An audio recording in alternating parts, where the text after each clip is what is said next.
I don't love advocating for just like go, go, go, full gung-ho like police activity, but the increased presence in areas that are high traffic, it's noticeable. I don't know if it's positive or not. That's Jake Rosenberg, stylist and owner of Solitude Barber Shop.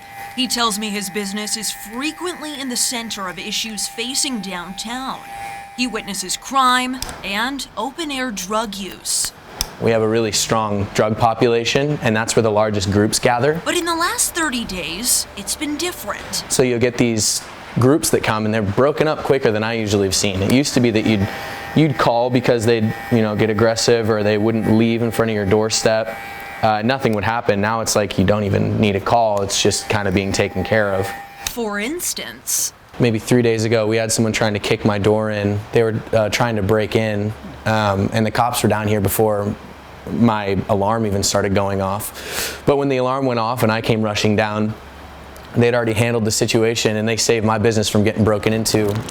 The CORE program added more Spokane police officers downtown. Plus, SPD used foot and bike patrols to increase visibility and engagement.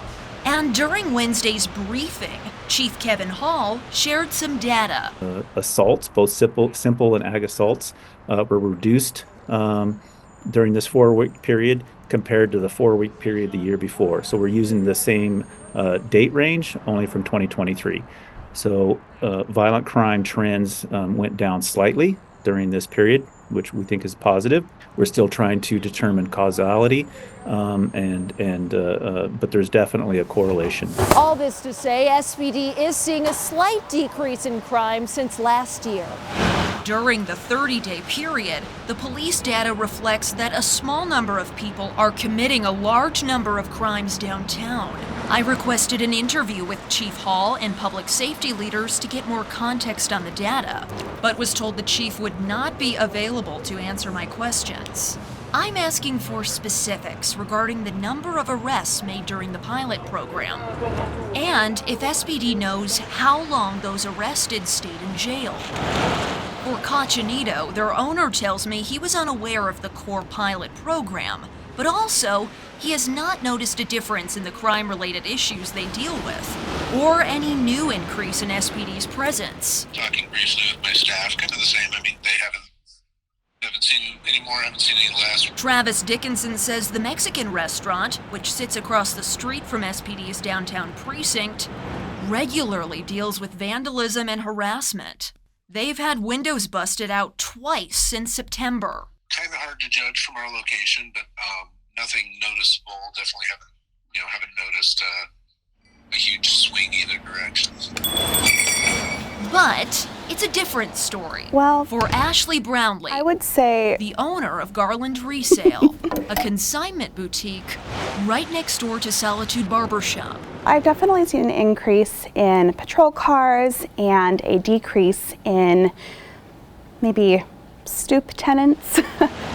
She's also seen a decrease in open-air drug use. Drug use, she says, which was all too frequent during the summer.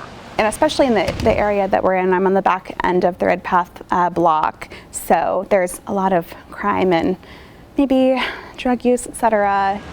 The next step for the city will be determining if the 4-week trial provided enough data to justify making the increased presence downtown permanent, and figuring out how the city will fund it. If Spokane wants to experiment and try different steps to take care of me and the building as a whole, with people like Ashley next door, Emma Ruse, and I don't know. I think it'd be a benefit if they continue. In Spokane, I'm Steffi Roche, nonstop local.